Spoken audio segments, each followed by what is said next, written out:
नमस्कार जी। सत साहिब जी। क्या नाम है आपका? दीक्षा दासी। कहाँ से आए हैं? डेरा बसी से। क्या करते हैं आप? मैं बीए कर रही हूँ, private BA, Punjab university Chandigarh. आप तो स्टूडेंट हैं, हाँ जी। तो आप सत्संग सुनने कैसे आ गए? क्योंकि परमात्मा कहते हैं भक्ति जवानी में हो या फिर बुढ़ापे में, अगर सही समय पर गुरु और भक्ति मिल जाए तो मोक्ष निश्चित है। इसलिए हमें इस उम्र में भक्ति मिली है। आपने संत रामपाल जी महाराज से नाम दीक्षा कब ली थी? मैंने संत रामपाल जी महाराज जी से दीक्षा 2016 में ली थी।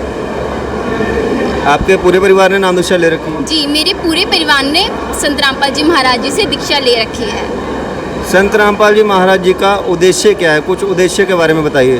संत रामपाल जी महाराज जी के उद्देश्य काफ़ी सारे हैं। पहला तो यह है कि इस पूरे विश्व को नशा मुक्त करना। दूसरा, जो कि आजकल नॉर्मल है, सभी दहेज लेते हैं बेटियों के विवाह में, तो उसको मुक्त करना कि अब विवाह में दहेज ना लें। वो उनको मुक्त करो क्योंकि बोझ के नीचे दब जाते हैं। आजकल की जो यंग जनरेशन है नशा करती है, उससे उसको मुक्त कराना, इस पूरे देश को स्वच्छ रखना और कई सारे जो परमात्मा के उद्देश्य हैं। दहेज के बिना शादी कैसे हो सकती है? दहेज, अगर हम दहेज लेंगे तो हम उसके नीचे दब जाते हैं। हम कर्जा लेते हैं, कर्जा लेके उसे पूरी ज़िंदगी नर्क बन जाती है। हमें इसलिए दहेज नहीं लेना चाहिए। हम अपनी बेटी के ऊपर लगाएं, उसे पढ़ाएं लिखाएं, क्योंकि हम अगर दहेज देते हैं ना तो हम अपनी बेटी को बेचते हैं। दहेज देना अच्छी बात नहीं होती। पर और भी काफ़ी सारे गुरु हैं, वो तो ये नहीं बताते कि दहेज नहीं लेना देना, वो तो लेते देते भी हैं।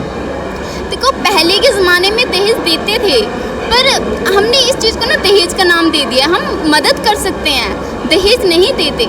ये दहेज देके ना हम फिर उसको सामने वाले को ना और ज़्यादा उत्साह हो जाता है कि हम दहेज लें, थोड़ा और लें, क्योंकि हम खुद तो कमा नहीं सकते, इसलिए किसी और से मांगते हैं ना। संत रामपाल जी महाराज और जितने भी संत हैं उनमें क्या फ़र्क है, उनके ज्ञान में क्या फ़र्क है?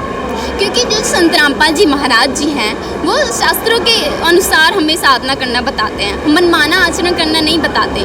जो और गुरु हैं और पंथ हैं वो सिर्फ अपना मनमाना आचरण बताते हैं कि ये करो वो करो, जो सही है वो तो कोई बताता नहीं।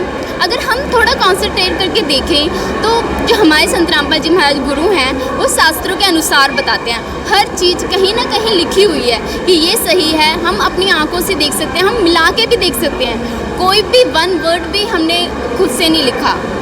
संत रामपाल जी महाराज शास्त्र के अनुसार हमें भक्ति बताते हैं। जो और गुरु पंथ हैं वो अपने मनमाना आचरण करते हैं कि ये करो वो करो। इसलिए हमें अपनी आंखों से देखकर, पढ़कर, लिखकर, हम आजकल की यंग जनरेशन है, हम पढ़ सकते हैं, लिख सकते हैं, सही और गलत का फैसला कर सकते हैं। तभी संत रामपाल जी महाराज ये भी कहते हैं कि पढ़ाई भी ज़रूरी है, क्योंकि हमें सही गलत का फैसला हो, इसलिए कि मैं अपने लिए सही गुरु चुन सकूं।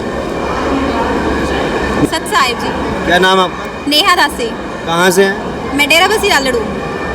क्या करते हैं आप? मैंने 2021 में ग्रेजुएशन डन की है। आप भी कैसे सत्संग सुनने पहुँच गए यहाँ पे? एक्चुअली क्या है ना कि हम जो पहले थे, हमने धन सतगुरु है जो सरसा है, मतलब कि डेरा है, जिनके प्रवक्ता मतलब कि गुरमीत राम रहीम सिंह जी हैं, उनसे हमने नाम दीक्षा ले रखी थी। मेरे पापा ने मतलब कि एक दिन ऐसे ही टीवी चलाते चलाते सत्संग सुना, तो संत रामपाल जी महाराज सत्संग कर रहे थे। तो उन्होंने मतलब कि ये मेन पॉइंट था कि हमने जिस गुरु से नाम दीक्षा ले रखी थी उसी के ऊपर परमात्मा ने सत्संग किया हुआ था। तो हमें मतलब कि जब पापा ने सुना कि ये हमारे गुरुजी के बारे में ऐसे निंदा कर रहे हैं, क्योंकि स्टार्टिंग में तो मालिक गुरुजी बोलते ही ना कि अगर ये पहली बार हम ज्ञान सुनेंगे तो कुनीन है ना जो कड़वा होता है तो वो चीज़ लगेगी, ये दवाई लगेगी। तो हमें मतलब वैसे गुस्सा लगा कि ये मतलब कि ये संत हैं जो हमारे गुरुजी के बारे में इतना गलत क्यों बोल रहे हैं। पर जब मतलब धीरे धीरे 1 साल हो गया, मतलब कि हमने सत्संग सुनते रहे, तो फिर पापा ने नाम दीक्षा ले ली। सबसे पहले फैमिली में पापा ने नाम दीक्षा ली थी। उसके बाद फिर पापा ने नाम दीक्षा ली। थोड़े टाइम के बाद पापा ने हमें भी नाम दीक्षा दिलवा दी। फिर उसके बाद हमें मतलब कि सत्संग का महत्व पता लग गया, गुरु का महत्व पता लगा कि अपने जीवन में जैसे मतलब कि बच्चा छोटा होता है उसको हम माता पिता होते हैं स्कूल वगैरह में क्यों डालते हैं, उसकी अच्छी परवरिश के लिए, उसके अच्छे भविष्य के लिए, कि वो बड़ा होके मतलब कि अच्छी जॉब प्राप्त कर सके, अपने पैरों पे खड़ा हो सके। तो इसी प्रकार एक गुरु का भी अपनी ज़िंदगी में ऐसा ही महत्व है कि हमें सच्चे गुरु से नाम दीक्षा लेके जन्म मरण, मेन पॉइंट जन्म मरण, हम यहाँ पे आते हैं, जन्मते मरते हैं, हम डेली अपनी ज़िंदगी में कितनी ही मौत देखते हैं, चाहे वो किसी जानवर की हो, चाहे किसी इंसान की हो, चाहे किसी पक्षी की हो। तो फिर अगर इनकी मौत तो रखी है तो हमारी भी तो होगी। परमात्मा ने हमारी आंखें खोल दी है, हम पढ़े लिखे बच्चे हैं। आज मतलब कि हम गुरुजी ने इतने पढ़ा दिए हैं कि हम उस स्टडी को नहीं देखेंगे कि जो हमारी, जिससे हमारा रोजी रोटी, हमारा घर का खर्च चलेगा, हम उसको भी देखते हैं कि जिससे हमारी ज़िंदगी सुधार होगी, हमारा जन्म मरण भी मतलब कि जिससे हमें मोक्ष का मार्ग मिलेगा। वो सच्चे सदगुरु संत रामपाल जी महाराज जी ने, हमने 2013 में नाम दीक्षा ली थी और तभी से हमें पता चला है कि सत्संग में आना कितना ज़रूरी है। सत्संग की आधी घड़ी तब के वर्ष हजार तो भी बराबर है नहीं, कहे कबीर विचार। मतलब सत्संग हमारे लिए इतनी ज़रूरी है जैसे हमारे लिए डेली स्कूल जाने के लिए लेक्चर्स लगाने ज़रूरी हैं, तभी हम अपने सिलेबस में, अपने एग्ज़ाम वगैरह में पास आउट हो गए।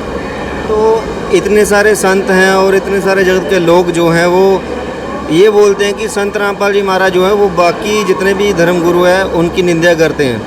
तो ऐसा क्यों बोलते हैं वो, ऐसा क्या बताते हैं संत रामपाल जी महाराज?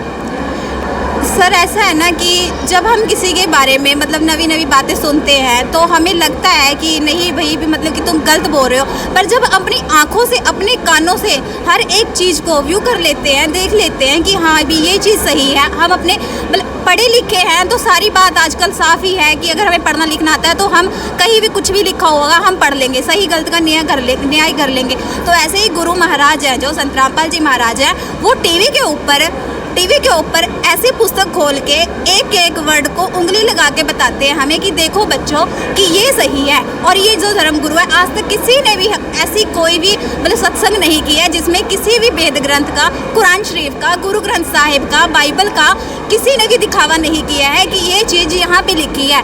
परमात्मा ने अपने हस्त मतलब लिखित से ऐसी ऐसी पुस्तकें लिख दी हैं जिसमें इतना पवित्र ज्ञान है, इतना अनमोल मतलब कि गूढ़ रहस्य छिपे हुए थे जो कि हमें कभी भी हमारे माता पिता ने नहीं बताए थे, हमारे बुजुर्गों ने नहीं बताए थे, किसी ने भी नहीं बताया। यहाँ तक कि जो जिनसे हमने पहले नाम दीक्षा ले रखी थी, संत गुरमीत राम रहीम सिंह से, उन्होंने भी आज तक हमें ये नहीं बताया था कि परमात्मा कौन है, वो शय शरीर है।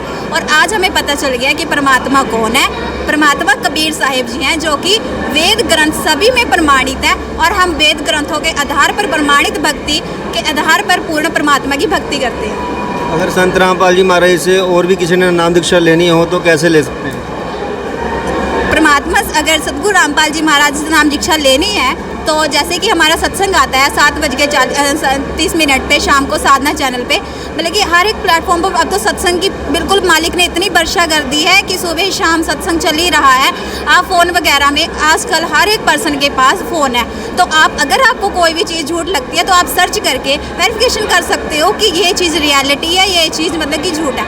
तो संत रामपाल जी महाराज जी से नाम दीक्षा लेने का सबसे साधारण सा तरीका है कि सत्संग चलती है तो उसके नीचे येलो कलर की एक फ्लैश लाइन मतलब कि वो होती है, पट्टी चलती है, तो उस पर टाइमिंग लिखा होता है, सत्संग इतने बजे आएगा, कॉन्टैक्ट लिखे होते हैं, पुस्तकों के नाम लिखे होते हैं और आप पुस्तकों के नाम पढ़कर वो जौन सी पुस्तक मतलब कि घर पे मंगवाना चाहते हो, जैसे भी मतलब कि फ़ोन वगैरह में अगर आप पढ़ना चाहते हो वैसे पढ़ सकते हो। और नाम दीक्षा के लिए जो कॉन्टैक्ट होते हैं, सेंटर वगैरह का पता पूछ के आप परमात्मा जी से नाम दीक्षा लेके अपना मोक्ष करा सकते हो।